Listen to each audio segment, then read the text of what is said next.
Hello world, how you doing? It is now, I'm in Salt Lake City now. I just rode all the way from Elko to Salt Lake City. I know, it was actually a very nice ride. It was a bit cold today though. I wasn't expecting that, so I dressed light. Big mistake, because I was, but no, actually it was fine. It was a little bit chilly at one point, but that's about it. Other than that, I can't really say much other than if you're ever going that way, make sure that you do fill up your tank when you go to Wendover, because that is the last gas station you will find before you actually get to Salt Lake City, and that is 120 some miles. So yeah, make sure that you actually fill up the tank. Yeah, I actually had a very nice time. I took my time, and you know, I had 4 stops along the way today. It was only 230, 250 miles, so it was actually quite nice.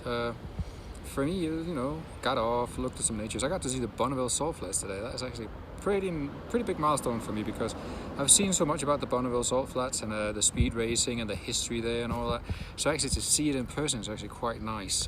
And yeah, and there's the salt mine, there's a copper mine when you get to Salt Lake City. There's a lot of great nature to see along the way, going in the mountains and everything. You just hit over one pass and you dip down, and on the other side it's completely flat and it's all white except where you actually drive, and that's the salt flats. So that's very different. So you get over the hill and you go boop, and it's just flat and white. It's absolutely fucking amazing.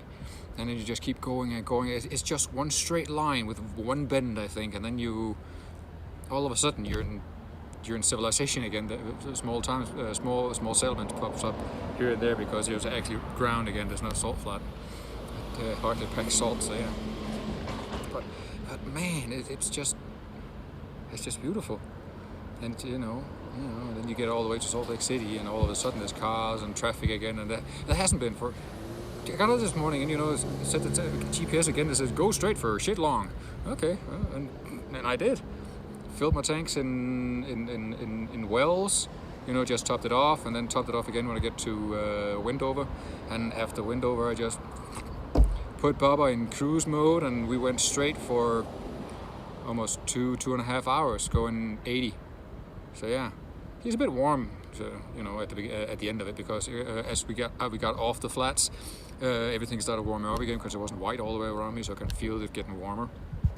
So yeah, but the last hour of the journey was actually really nice, as we got closer and closer into the journey of the goal. So yeah, that was really nice.